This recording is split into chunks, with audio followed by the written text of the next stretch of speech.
social media irratti wal saaxille warri diina keenya waan nuun jedhan siniyyuu kanuma beektanii jechuudha. Gareelee hedduutu jira.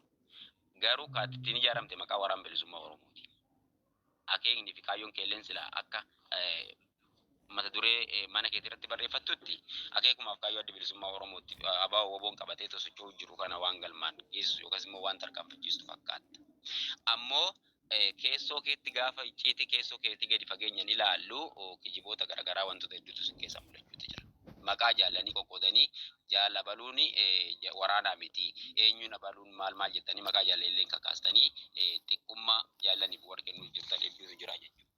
Abo yoo maqaa jaallanii balleessuudhaaf walitti qabamtan taatanii waraanni isin gargaartan kan biraan tokkollee hin jiraatu beekadha. Waraanni kan jiru maqaa waraana bilisummaa Oromoo isuma durirraayyuu kaasee maal ta'a ture jiraachati ture. Kan jiraachisee har'aan ga'e immoo akeekaa fi kaayyoo. Ammoo irra guddaatti ammoo rabbi tokkicha jechuudha. Kanaafiyyuu maqaa jaallanii gareelee walitti hidhatanii maqaa jaallanii hammeessuu abaluun goota miti wantoonni akkana kanaa kun deemamaatti jirti. Kun ammoo farra tokkummaa keenyaati. Wanneen farra tokkummaa keenyaa diiganii fi wanneen farra tokkummaa keenyaa calaqqisiisan kana ofirraa dhoowwuudhaaf yookaas immoo hanqisuudhaaf gareen martinuu eega ijaaramte caasaa sirrii kallattiidhaan waraana isa sirrii qunname abbo.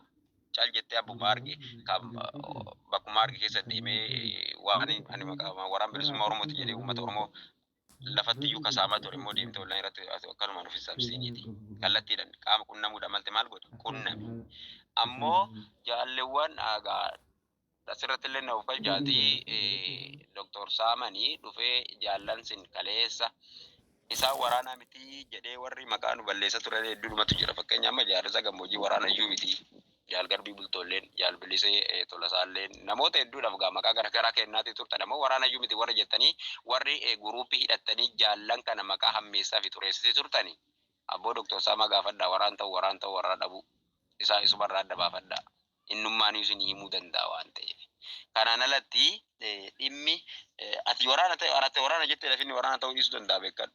Inni akeekaa fi kaayyoo mataa isaa danda'e qabateeti halkanii guyyaa rooba haduuf qorraa fi beela dheebuu osoo hin jedhin maal gochuu jira. Qabsoo isaa itti fufeet akeeka isaa galmaan gaachuudhaaf qabsoo addooftuu gaggeessuutti jira. Akka kanatti immoo faffacaanee maqaa akkana kana immoo walii kenninee bilisummaan nuti barbaaduudhaa deemnu tokkollee hin jirtu beekadhu. Soogidda yoo ofii jette maal ta'i mi'aayi yookaan dhakaadha jedhanis darbatu jedhan mammaaksa Oromoo keessatti.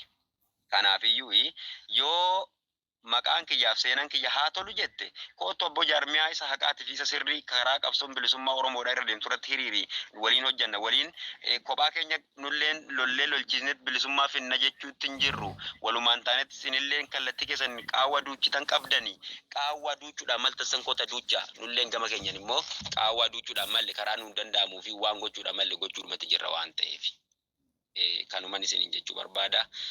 Naaf galatooma naaf jiraadha waan dhaggeeffattaniif galataan keessan bilisummaa isiniif haa ta'u dabalata ammoo manneen yookaas immoo manni Finfinneen ta'u Oromoo Oromummaa dhiiga kooti ka jedhu kuni sagantaa bareedaa fi miidhagaa akkanaa kana irratti nu waamtanii nu affeertanii akka Oromoon wal ta'u akka Oromoon wal dhaga'u akka Oromoon wal hubatee akeekaa fi kaayyoo tokko jala hiriiru taasisuu keessaniif galataan keessan bilisummaa isiniif haa ta'u isiniin jenna nuuf jajjabaadha. Sagantaan kun immoo akkanumatti itti haafufu as callaatti dhaabbatiin yeroo hedduu irra deddeebinee ajandaa garaagaraa qopheessinee ajandaa diigumsaa miti immoo beekadha.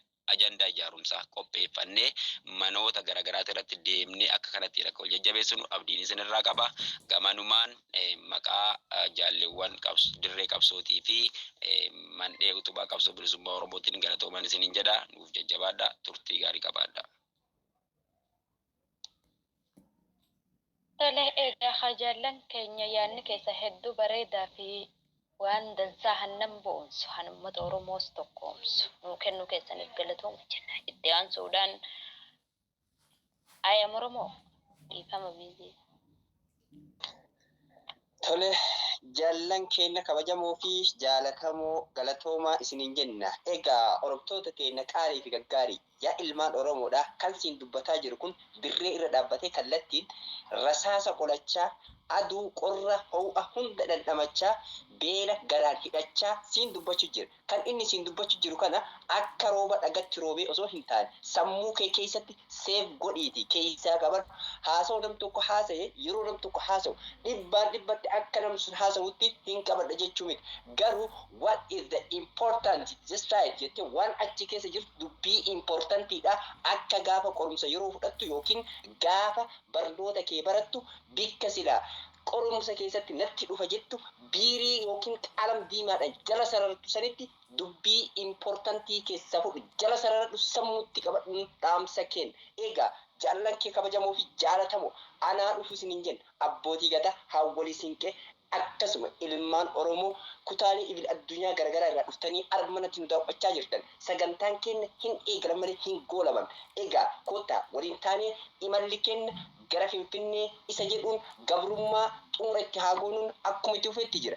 Egaa mee amma immoo xiqqoo isinillee warri waa dhaggeeffattan kunillee agayoom haasa'tan jechuun keessa waan hin oolle egaa mee tarumaafuu maal gochuutu furmaata jechuu mee sirba takka dhaggeeffanneeti walitti ka deebinu taane. Egaa weellisaan keenya yoo bilisoomneen armana jira isumarraa mee